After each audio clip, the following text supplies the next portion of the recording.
현대인들은 풍요한 것 같은데 왠지 영적으로 정신적으로 공허합니다. 그리고 불안을 느끼면서 무엇인가에 쫓기듯이 방황을 하고 있습니다. 이것은 사람들의 마음이 불안하고 또 안식이 없다고 하는 증거입니다. 성경은 근본적으로 인간이 하나님을 떠났기 때문이라고 말씀하셨습니다. 하나님을 떠난 인간은 마치 부모를 잃은 어린아이처럼 늘 삶이 만족이 없습니다. 그리고 늘 불안합니다. 여러분, 하나님을 떠난 가인의 고백을 보십시오. 가인은 누군가가 나를 죽일 것만 같다고 불안했답니다. 누가 그를 죽인다고 하지 않았어요. 그는 하나님을 떠난 그 이후의 삶은 보호가 없는 마음이었고 불안했습니다. 누군가가 자기를 죽일 것만 같다는 불안에 떨고 있었어요. 그러다 보니까 현대인들이 이 중독에 아주 많이 잘 빠지고 있다는 거예요. 현대사회의 심각한 5대 중독이 도박 중독, 또 알코올 중독, 마약 중독, 게임 중독, 성 중독입니다. 이런 중독에 빠진 사람들이 무려 900만 명이 넘는다고 합니다. 여러분, 혹시 나는 어떤 것에 중독되어 있지 않는가? 여러분을 한번 스스로 돌아보시기 바랍니다. 특히 자녀나 부모나 우리 자신도 모르게 이 스마트폰에 거의가 중독되어 있다고 합니다. 저도 공감이 돼요. 그래서 사람이 혼자의 공간에 갇혀서 가족 간에 대화가 단절되어 있어요. 또 관계가 뒤틀리는 겁니다. 무서운 거예요. 이 중독에 빠지면 자신도 제어하는 못하는 이 브레이크 장치가 작동하지 않은 것과 같은 겁니다. 왜 이런 중독에 우리가 잘 빠지느냐? 사람이 만족이 없을 때 결핍을 채우기 위해서 쉽게 빠져드는 게 중독이라는 거예요. 그렇습니다. 여러분, 하나님이 계셔야 할 자리에 하나님이 계시지 않고 또 안식이 그러다 보니까 없고 평안이 없고 만족이 없습니다. 그러다 보니까 어떻게 돼요? 우리도 모르게 자꾸 세상적으로 채우려고 하다 보니 오히려 육신의 문제가 생깁니다. 가정의 문제가 생기고 또 인생의 문제가 생기고 영적인 문제가 끊임없이 우리의 삶의 현장에서 생기는 거예요. 그러다 보니까 사람들은 무엇인가에 붙잡혀서 무엇인가를 의존해서 안식을 얻어보려고 방황을 하는 겁니다. 오늘 본문의 말씀이 여러 종류의 모습의 사람들이 나옵니다. 여러분, 귀신 들린 여자의 모습이 나오고 또 하나는 귀신 들린 그 여자를 통해서 돈벌이하는 주인의 모습이 나옵니다. 또 하나는 직책에만 붙잡혀서 생명의 존엄성을 버리고 자살을 시도하려고 하는 간수의 모습이 나와요. 요즘 여러분, 세 사람이 자살인지 타살인지 모르나 대장동 사건과 관련돼서 의문의 죽음으로 인해서 온 국민들이 뭔가 풀리지 않는 의문을 가지고 있어요. 직책에 붙잡혀서 자기의 사명을 다하지 못했다고 하는 불안감 때문에 자살하려고 하는 이런 사람의 모습이 나오고, 그런가 하면 여기에 보면은 억울한 누명을 쓰고 감옥에 갇히고, 그리고 그 속에서도 오히려 기도하고 찬송하는 예수께 붙잡힌 바울과 실라의 모습이 나옵니다. 오늘 여러분, 이 말씀 속에서 여러 종류의 사람들이 무엇인가에 붙잡혀 있는, 무엇인가 붙잡혀 살아가는 그 삶의 모습을 우리에게 보여주는 겁니다. 무엇보다도 하나는 귀신에게 붙잡힌 여자의 모습이 나옵니다. 오늘 인생의 가치를 상실했습니다. 오늘 16절을 우리 같이 보겠습니다. 우리가 기도하는 곳에 가다가 점치는 귀신 들린 여종 하나를 만나니 점으로 그 주인들에게 큰 이익을 주는 자라. 귀신에게 붙잡힌 여인, 이 귀신에게 붙잡힌 여자는 과거를 알아맞힙니다. 그리고 미래의 운명을 점을 치고 있었습니다. 이를 통해서 돈벌이를 하고 있었어요, 주인은. 그러나 귀신이 여자 속에 들어가서 속이고 있다는 것을 알아야 돼요. 귀신에게 여러분 속지 않기를 바랍니다. 여러분의 미래는 여러분 자신도 몰라요. 우리의 미래는 하나님만 아시는 하나님의 시간입니다. 그래서 우리 그리스도인들은 장난으로라도 토종 비결을 보고 운명 초락원을 찾아가고 점치는 일을 절대로 해서는 안 돼요. 이것은 귀신에게 속는 일이에요. 저는 오히려 결혼할 때에 사주를 갖다가 그걸 달래요. 안 줬어요. 나는 끝까지 달라는데 안 준다 그랬어요. 지금까지 잘 살고 있어요. 오늘 우리의 신앙도 다시 한번 돌아봐야 되는 거예요. 우리는 무엇에 붙잡혀 살아가고 있는가? 오늘 하나님께 붙잡혀 살아야 할 우리 인생이 귀신에게 붙잡힐 때 가치가 상실됩니다. 제멋대로 사는 것을 볼 수가 있어요.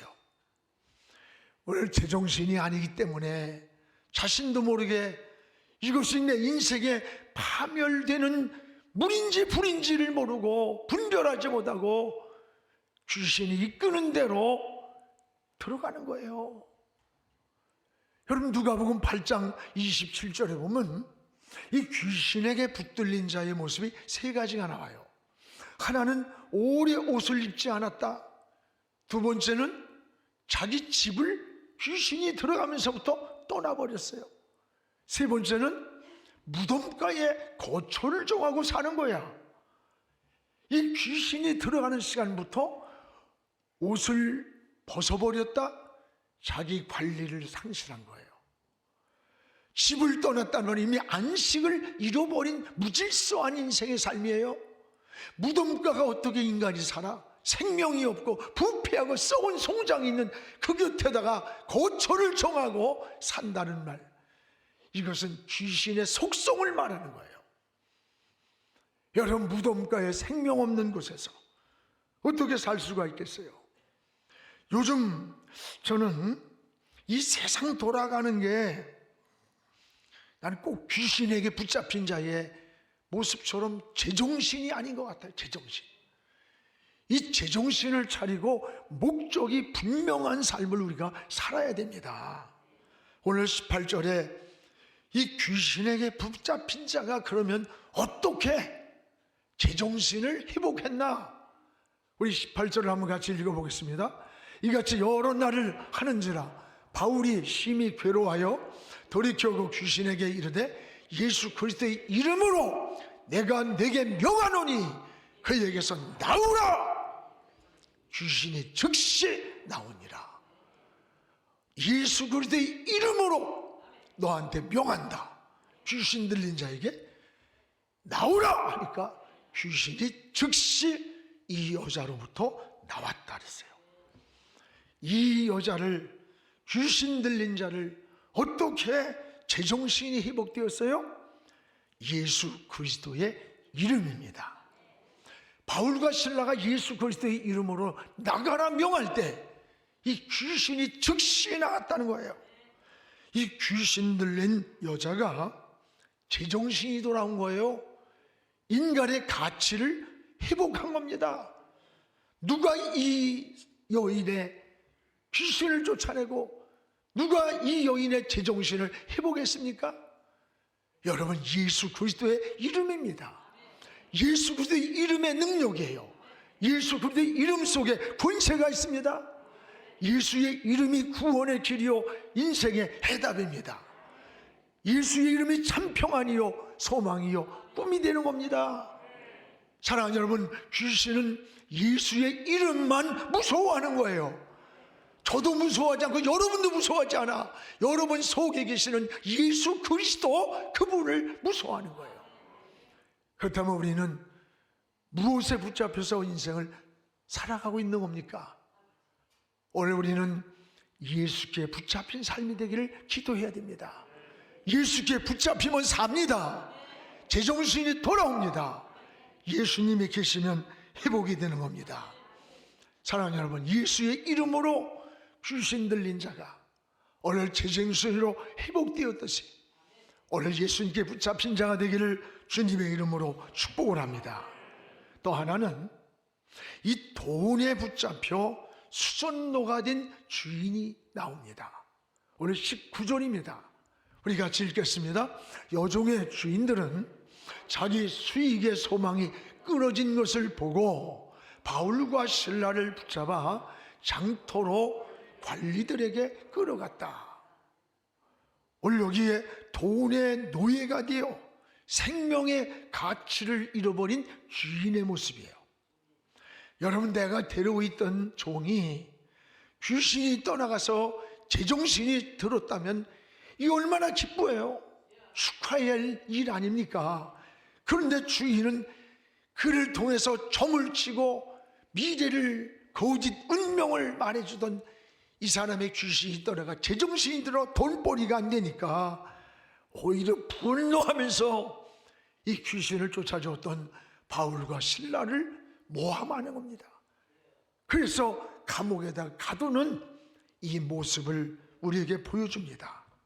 여기서 우린 무엇을 봅니까? 오늘날 이 사회에 만연된 물질 만능주의, 돈이면 다 된다, 돈이면 다 해결할 수 있다고 하는 이 모습을 보여주는 거예요. 고등학생들에게 설문을 조사했습니다. 너 10억을 준다면 너 감옥에 갈 수 있느냐?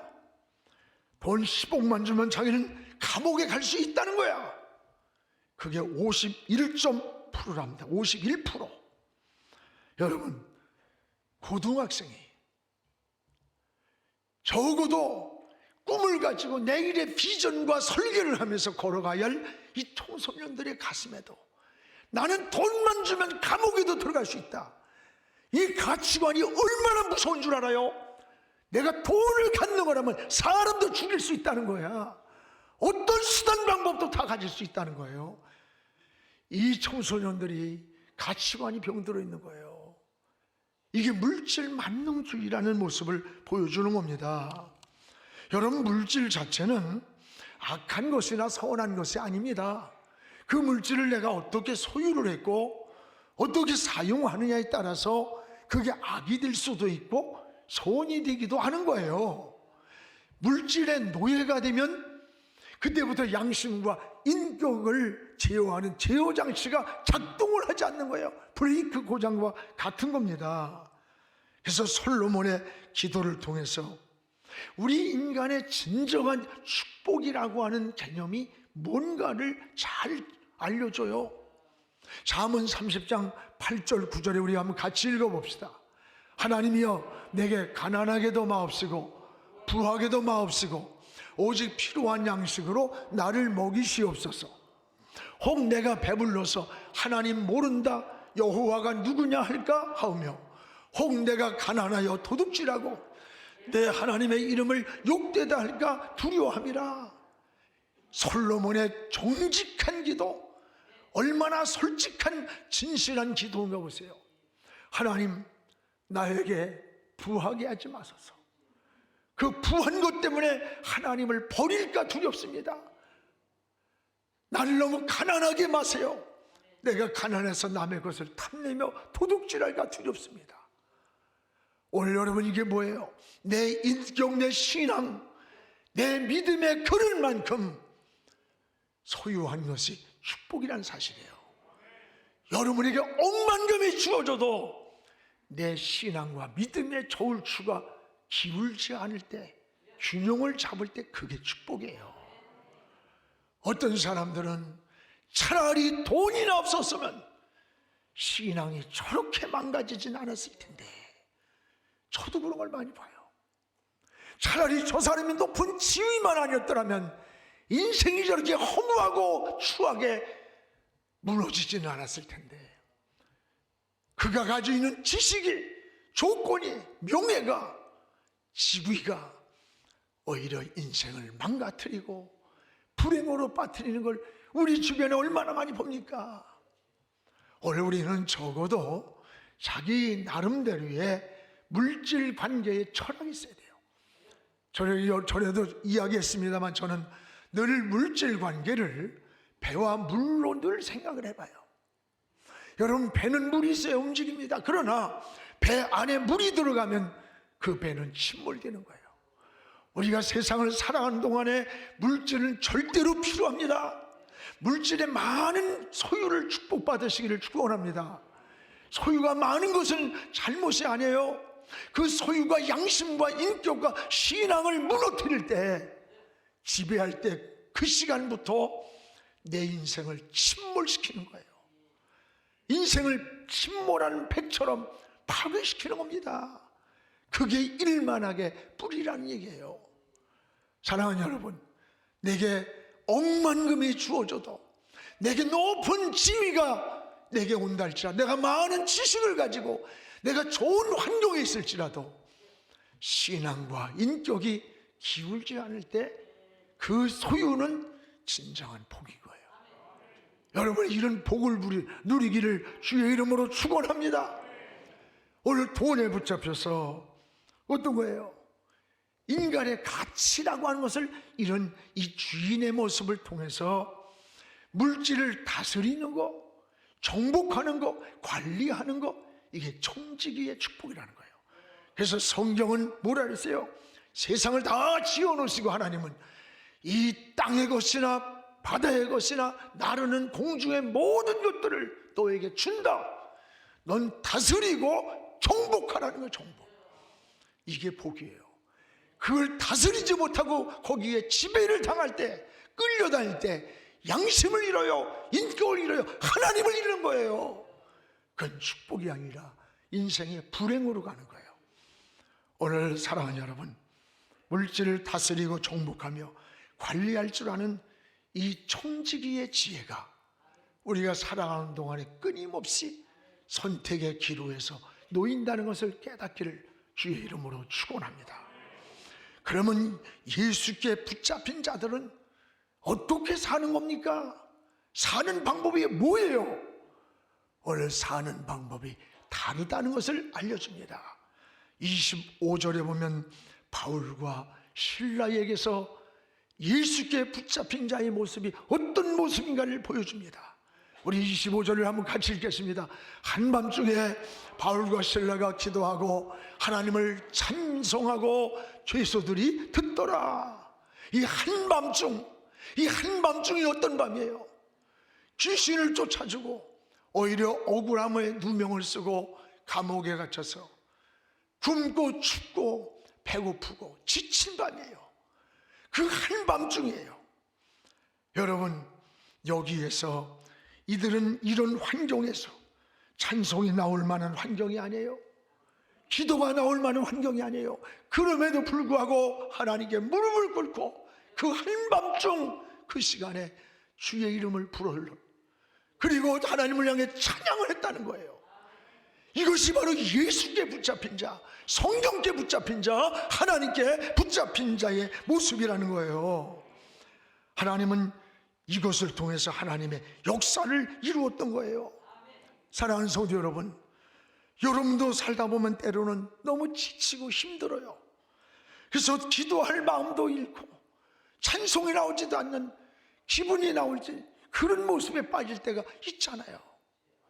오늘 이럴 때 사도 바울과 오늘 바울과 실라의 모습을 보면서 이런 환경에서도 억지로라도 주님의 이름을 부르시기 바랍니다. 억지로라도 찬송을 부를 수 있는 믿음의 사람이 되기를 주의 이름으로 축원합니다. 이런 환경에서 억지로라도 찬양할 수 있을 때, 기도할 수 있을 때 기적을 체험한 거예요. 옥문이 열리고 쇠사슬이 풀리고 옥토가 움직이는 역사가 일어난 거 아닙니까? 기도는 방법을 찾는 게 아닙니다. 기도는 저 살아계신 하나님을 바라보며 하나님을 찾는 게 이게 기도인 거예요. 여러분도 살다 보면 힘들 때 있잖아요. 삶이 지칠 때 있지요. 그러나 바울과 실라가 처한 환경이 기도나 찬송할 환경이 아니라고 했잖아요. 그럼에도 무릎을 꿇었고 그 밤 한밤중에 찬송하던 그때 일어난 기적을 오늘 세 가지로 보여주고 있어요. 하나는 기도하던 밤에 26절에 보니까 세 가지 역사가 일어나는 거예요. 우리 26절 한번 같이 읽어봅시다. 이에 갑자기 큰 지진이 나서 옥토가 움직이고, 두 번째 문이 곧 다 열리며, 세 번째 모든 사람의 매인 것이 벗어진지라. 세 가지입니다. 여러분도 지금 예배드릴 환경이 아니라고, 여러분 그런 낙심하고 내가 이런 환경에서 무슨 기도를 해, 무슨 예배야, 병들고 코로나 걸리고 넘어지고 쓰러지고 막혀있고 다 망쳐있는 이 현실에 이럴 수 있습니다. 그럼에도 불구하고 다시 무릎을 꿇으시기 바랍니다. 다시 주의 이름을 부르시기 바랍니다. 다시 찬송할 수 있기를 바랍니다.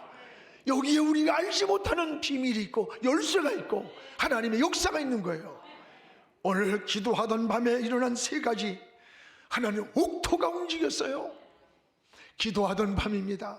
호련히 큰 지진이 일어나더니 옥토가, 움직일 수 없는 옥토가 움직였어요. 그렇습니다. 하나님이 움직이시면 움직이는 거예요. 여러분이 움직일 수 없는 환경일지라도 하나님이 움직여지면 움직여지는 거예요. 또 하나는 뭡니까? 옥문이 다 열렸어요. 로마에 가보면 바울이 갇혔던 감옥이 있습니다. 그건 밖에서 빗장을 쳐서 안에서는 죄수가 열 수가 없어요. 근데 기도하던 밤, 찬송하던 그 밤에 이 옥문을 잠근 문이 열리는 거예요. 문이. 사람이 열 수 없는 이 문을 하나님이 열어주셨어요. 그렇습니다. 주님이 열어주시면 됩니다. 여러분 인생에 가는 길도 주님이 열어주신대요. 직장도 열어주고 사업도 열어주시고 자녀의 진로도 우리 하나님이 열어주시면 되는 거예요. 이게 우리 그리스도인의 삶인 겁니다. 또 하나는 묶인 사슬이 풀렸어요. 기도하고 찬송하던 그 밤에. 인생을 살다 보면 장애물이 많아. 가정에도 사업에도 인생 어려움, 질병, 생업 묶일 때 많아. 이런 장애물에 벗어날 수 있는 열쇠가 뭐냐? 기도와 찬송이었어요. 여러분도 문제를 만날 때 하나님께 해답을 물으십시오. 그리고 답을 얻는 인생의 삶이 되기를 주의 이름으로 축원합니다. 우리에게 중요한 것은 좋은 때가 아니라는 거예요. 어렵고 힘들고 지치고 기도할 환경도 찬송이 나올 만한 기분 좋은 자리도 아님에도 불구하고 그 한밤중에 다시 엎드려 기도할 때 하나님의 역사가 일어났다는 거예요. 그렇습니다.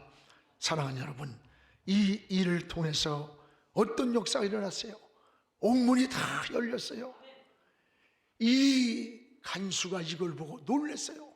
이야, 제수를 지키지 못했기 때문에 자기 직책에 책임을 묻고 자기가 감옥을 가든 죽을지 모른다는 불안감 때문에 자살을 하려고 하는 거예요. 자살. 자기 스스로 목숨을 끊으려는 순간에 바울과 실라가 뭐라 그래요? 죽지 마라! 우리 도망가지 않았다. 옥문이 열렸는데도 도망가지 않았어요.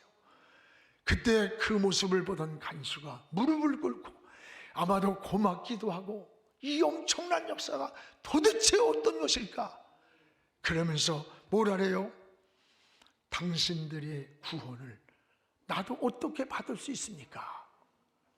그때 여러분 유명한 사도행전 16장 31절 같이 읽읍시다.